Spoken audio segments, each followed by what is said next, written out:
kid! Where are we gonna get enough ice to make snow cones? I'm sure we could locate sufficient frost shavings in the backyard coolers of the neighborhood kids, Eddy. I am cool like a cabbage, guys. It's been a few months since I reviewed Ed, Edd and Eddy Jawbreakers for the Game Boy Advance, and if you remember correctly, I actually did like the game, even if I did have a few minor gripes. Now, the thing is, Ed, Edd and Eddy was never a really visually stunning show, so it worked just fine with the limited power of the Game Boy Advance. Of course, with the step up in graphics that having a console like the GameCube offered, the developers decided that the game should make the leap to 3D. I have no idea why. This is Ed, Edd and Eddy, the Mis-Edventures for the GameCube. Hey! Check out those balls! They're just the right size for my scam! Halt! Who rails roast radish? Ed, Edd and Eddy, the Mis-Edventures plays out like various episodes of the TV show. In fact, I'm pretty sure some of these actually were episodes of the TV show, if not all of them. As always, the Eds are trying to scam the neighborhood kids out of their money so they can buy Jawbreakers and whatever else their little hearts desire. But being Ed, Edd and Eddy, they always seem to run into a problem. The humor and writing for the game is actually on par with the show, which was a bit of a surprise for me. This is definitely the strongest aspect of the game. Some of the lines actually had me laughing out loud. Well, out quiet. The point is, I was laughing.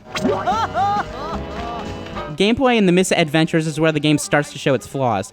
The basic ideas are actually very similar to Jawbreakers, as you control all three guys at once and use their different abilities to tackle obstacles, puzzles, and defeat some enemies. Ed is the muscle, Double D is the brains, and Eddy is the trickster. In addition, some combined moves can also help to move through levels. Now, the problem is that everything I just mentioned controls like you're trying to play the game with a controller filled with maple syrup. Everything besides basic movements has an almost full second of delay, and it's also so imprecise that you'll literally be screaming at your TV. I actually had to restrain the urge myself as I didn't want anyone to learn any new words. The game also has a really cryptic way of giving you hints, if that makes sense. If there's a valve that only Double D can open, for example, you won't notice it flashing at you until you actually control him. What does this mean for the game? Well, if you aren't constantly switching back and forth between characters to make sure you aren't missing anything, you'll get stuck. And if you do, then you aren't having fun because all you're doing is switching back and forth between characters. It's like the game is designed to only be enjoyable if you're doing something wrong, and as soon as you try to make it through a mission, you're supposed to just get frustrated. The Mis-Edventures also takes a weird direction in the visual department. Gameplay goes for that 3D effect for a 2D cartoon that I don't care for, and it looks awful. But cutscenes use the classic style from the show.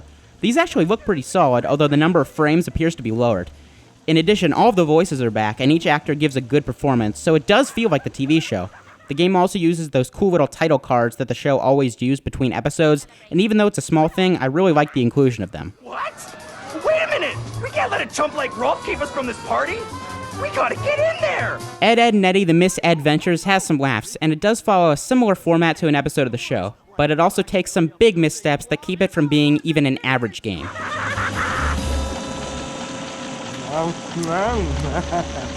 Yum, meaty.